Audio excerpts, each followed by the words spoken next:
का रण होने वाला है और हर रण से पहले एक शांति संदेश भेजा जाता है। तो इसी शांति संदेश को बहुत सुंदर तरीके से, हालांकि पूरे महाभारत के रण को बहुत सुंदर तरीके से रामधारी सिंह दिनकर ने रश्मि रथी में सजाया है। तो आज रश्मि रथी का एक छोटा सा पाठ मैं लेकर आई हूँ। हालांकि पूरी कविता बोलना तो संभव नहीं है, पर थोड़ा सा बोलना चाहूँगी। तो यहाँ पे महाभारत के रण से पहले कौरवों में तो गर्मा गर्मी है, पांडवों में फिर भी अभी सोच विचार चल रहा है कि क्योंकि महाभारत का रण होगा। कृष्ण कहते हैं, देखो कौरव, क्षमा शोभित उस भुजंग को जिसके पास गरल हो, उसको क्या जो दंतहीन विष रहित विनीत सरल हो। पर भी कौरव तो यहाँ पे उत्सुक है लड़ने के लिए, लेकिन कहीं ना कहीं पांडव चाहते हैं कि ये महाभारत का रण ना हो, क्योंकि महाभारत का रण होना यानी पहले ही कृष्ण का ऐलान है कि कुंती के 5 पुत्र बचेंगे और उसके बाद तो कोई ना बचेगा। तो युधिष्ठिर हाथ जोड़े कृष्ण के सामने खड़े होते हैं और कहते हैं कि हमारी तरफ से आप ही जाइए कौरवों के पास हस्तिनापुर और एक बार पूछ लीजिए अब भी वो महाभारत का युद्ध लड़ना चाहते हैं यानी। तो बड़ी विनम्रता से कृष्ण हस्तिनापुर जाते हैं, जहाँ पे सिंहासन में सारे दिग्गज बैठे हैं और कृष्ण का आगमन होता है, स्वागत करते हैं। और कृष्ण शांति संदेश कुछ इस प्रकार रखते हैं, जिसको बहुत सुंदर तरीके से रामधारी सिंह दिनकर जी ने रखा है। वो पांडवों की बड़ाई करते हुए कहते हैं, वर्षों तक वन में घूम घूम, बाधा विघ्नों को चूम चूम, सधूप घाम पानी पत्थर, पांडव आए कुछ और निखर। सौभाग्य न सब दिन सोता है, देखें आगे क्या होता है।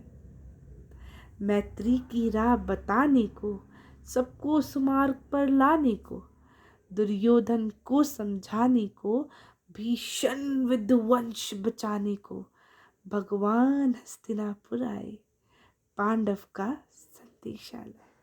यहाँ श्री कृष्ण स्वयं हस्तिनापुर में आते हैं और कहते हैं कि हे कौरव, जिन पांडवों को तुम तुच्छ समझ रहे हो, तुमने तो पांडवों का एक ही रूप देखा है।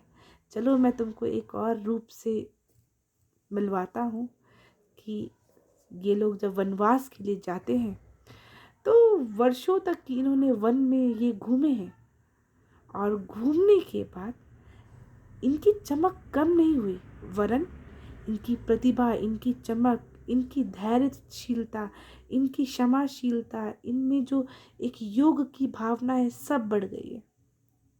तो इन्होंने कई सारे बाधाओं को चूमा है, इन्होंने कई सारे बाधाओं से ये लड़े हैं, कई सारे बाधाओं को पार करके आज इस जगह पे खड़े हैं। तो आज उन कौरवों का शांति संदेश में लेकर आया हूँ, मैत्री की राह दिखाने आया हूँ, है ना। मैत्री की राह बताने को, सबको सुमार्ग पर लाने को, दुर्योधन को समझाने को, भीषण विध्वंस बचाने को, स्वयं भगवान हस्तिनापुर आ गए, है ना। किसका लाए हैं संदेशा? पांडव का संदेशा लाए। तो भाई शांति संदेश में एक ट्रीटी होती है, तो ट्रीटी क्या है? कृष्ण बड़े विनम्र से कहते हैं, दो न्याय अगर तो आधा दो, दो न्याय अगर तो आधा दो, पर इसमें भी यदि बाधा हो तो दे दो केवल 5 ग्राम, रखो अपनी धरती तमाम, हम वही खुशी से खाएंगे, परिजन पर हंसी न उठाएंगे। कृष्ण कहते हैं, देखो हमारी भाई ज़्यादा डिमांड नहीं है, क्या है, दो न्याय अगर तो आधा दो, अगर न्याय करना है तो पूरा न्याय भी मत करो, आधा न्याय करो। फिर भी तुमको लगे कि नहीं ये नहीं कर सकता है ना, तो एक काम करो, बस 5 गांव दे दो, 5 पांडव के 5 गांव, आराम से वहीं से खाएंगे, सुखी से रहेंगे। और मैं आश्वासित करता हूँ कि असी यानी तलवार भी आप पे, आपके विरुद्ध कोई तलवार भी नहीं खड़े करेगा। तो न्याय अगर तो आधा दो, पर इसमें भी यदि बाधा हो तो दे दो केवल 5 ग्राम, रखो अपनी धरती तमाम, हम वही खुशी से खाएंगे, पर जन पर असी न उठाएंगे। दुर्योधन बैठा बैठा सब सुन रहा है। दुर्योधन क्रोधित हो जाते हैं और बोलते हैं, इतनी मजाल, ये पांडव 5 गांव मांग रहे हैं, मैं तो सुई के नोक के बराबर इनको जमीन ना दूं और ये 5 गांव मांगने चले हैं। दुर्योधन यह भी दे न सका, आशीष समाज की ले न सका, उल्टे हरि को बांधने चला, जो था असाध्य साधने चला। जब नाश मनुष्य पर आता है, पहले विवेक मर जाता है। दुर्योधन की बुद्धि भ्रष्ट हो चुकी है, क्योंकि महाभारत का रण रोकने के लिए स्वयं भगवान श्री कृष्ण पधारे हैं। और यहाँ पे दुर्योधन का दुस्साहस देखो, वो कृष्ण को ललकारते हैं कि अच्छा तू बड़ा आया शांति दूत बनके, तू बड़ा आया है ना समझौता करवाने कौरवों और पांडवों के बीच में, चल आज तुझे ही मैं बंदी बनाता।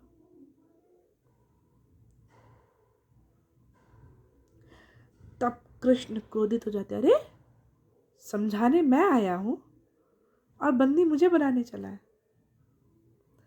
हरि ने भीषण हुंकार किया, अपना स्वरूप विस्तार किया, डगमग डगमग दिग्गज डोले, भगवान कुपित होकर बोले, जंजीर बढ़ा आसाद मुझे, हाँ हाँ दुर्योधन बांध मुझे।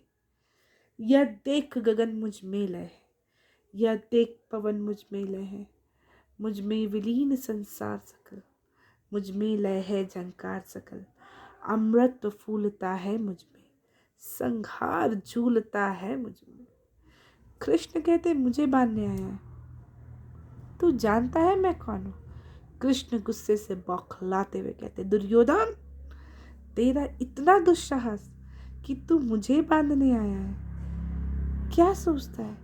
यह देख, ये पवन में मैं विराजमान हूँ, यह गगन मेरी है, ये संसार में जितने सुर लय ताल सारे मेरे हैं।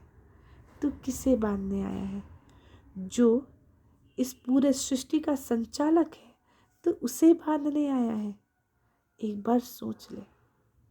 आज का मैं एक्सप्लेनेशन यहीं तक रखती हूँ, आगे का एक्सप्लेनेशन आगे की वीडियो में। तब तक के लिए गुड बाय, स्वस्थ रहे, मस्त रहे, जय हिंद, जय भारत।